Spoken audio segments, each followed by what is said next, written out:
Assalamualaikum warahmatullahi wabarakatuh. Selamat pagi anak-anakku. Hari ini kita akan melanjutkan pembelajaran kita di tema 6, subtema 3, pembelajaran 1. Simak video ini sampai selesai ya. Pada materi di subtema 3, kita akan membahas tentang energi alternatif.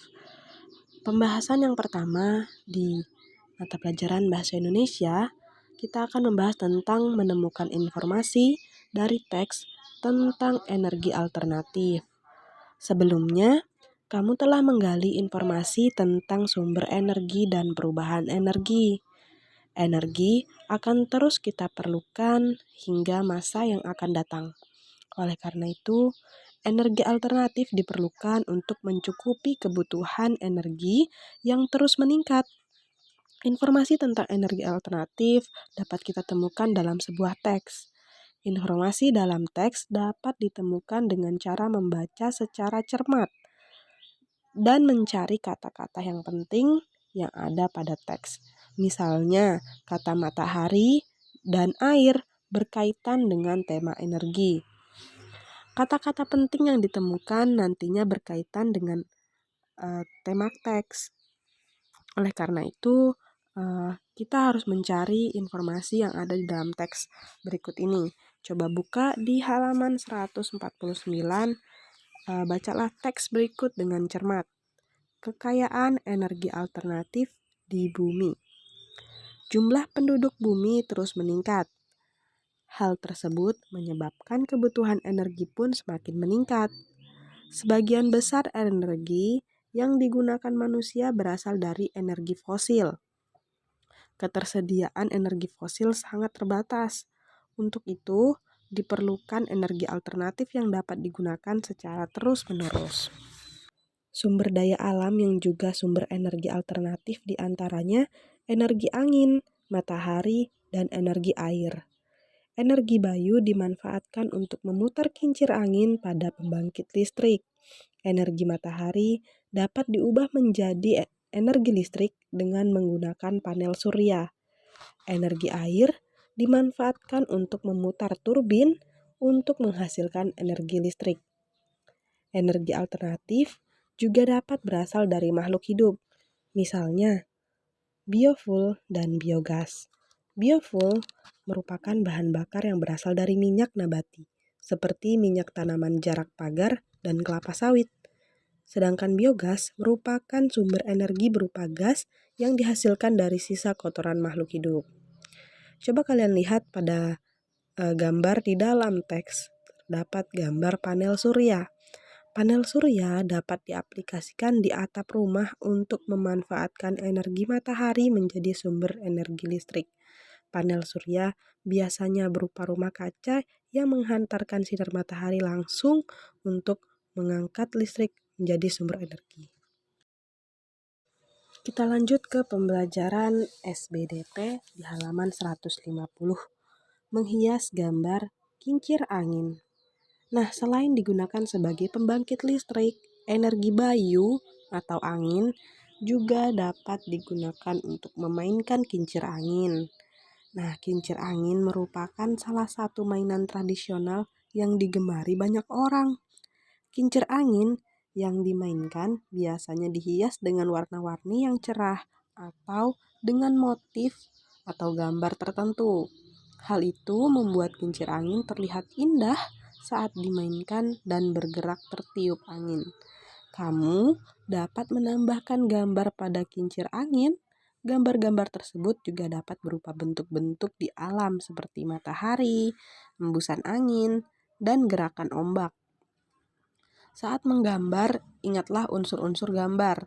Unsur-unsur gambar terdiri dari garis, bidang, dan warna. Untuk menghias kincir angin, kamu dapat menggabungkan unsur-unsur tersebut dengan tepat.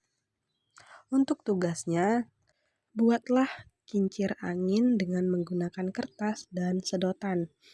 Caranya, gambarlah kincir angin di kertas terlebih dahulu, kemudian gunting hingga membentuk kincir angin. Pastikan kincir angin akan berputar setelah kalian buat. Berilah hiasan dengan gambar-gambar bentuk alam seperti matahari, bunga, dan lainnya. Baiklah, setelah beralih dari pembuatan kincir angin, kita ke materi matematika membandingkan dan mengurutkan waktu lama kegiatan. Nah, sebelumnya kamu sudah belajar tentang menentukan lama waktu kegiatan. Lama waktu kegiatan dapat ditentukan dengan membuat selisih dari waktu selesai kegiatan dengan waktu mulai kegiatan. Caranya, lama waktu sama dengan waktu selesai dikurang waktu mulai. Kamu juga dapat membandingkan lama waktu dari setiap kegiatan. Dari hasil membandingkan tersebut, kamu dapat mengurutkan waktu kegiatan. Kamu dapat mengurutkan waktu kegiatan dari yang paling sebentar atau yang paling lama. Perhatikan contoh berikut. Komang, Fitri, dan Made sedang bermain kincir angin kecil yang terbuat dari bambu. Setiap anak memegang satu kincir angin. Kincir angin Komang mulai berputar pukul 4:05 dan berhenti berputar pada pukul 4:25. Kincir angin Fitri mulai berputar pukul 4:10 dan berhenti berputar pukul 4:20. Kincir angin Made mulai berputar pukul 4:15 dan berhenti berputar pada pukul 4:40. Nah, pertanyaannya, kincir angin siapakah yang berputar paling lama? Dan pertanyaan berikutnya, urutkan nama anak dari yang kincir anginnya berputar paling lama. Nah, cara menyelesaikannya bagaimana? Kita lihat soal yang pertama, kincir angin siapa yang berputar paling lama? Kita harus menentukan lama waktu dari setiap kincir angin yang berputar. Jika kincir angin Komang berputar pukul 4:05 sampai pukul 4:25, jadi kincir angin Komang berputarnya selama 20 menit. Kincir angin Fitri berputar pukul 4:10 sampai pukul 4:20. Jadi kincir angin Fitri berputar hanya 10 menit. Kincir angin Made berputar pukul 4:15 sampai pukul 4:40. Jadi kincir angin Made berputar selama 25 menit. Soal yang pertama, kincir angin siapa yang berputar paling lama? Maka jawabannya adalah kincir angin miliknya Made. Untuk yang kedua, urutkan nama anak dari kincir angin yang berputar paling lama. Kita lihat di sana yang paling pertama adalah Made, yang kedua Komang, dan yang ketiga adalah Fitri. Baiklah anak-anak, sampai di sini penjelasan yang dapat Ibu sampaikan. Ibu ucapkan terima kasih karena kalian sudah mendengarkan video ini sampai habis. Selamat mengerjakan tugas.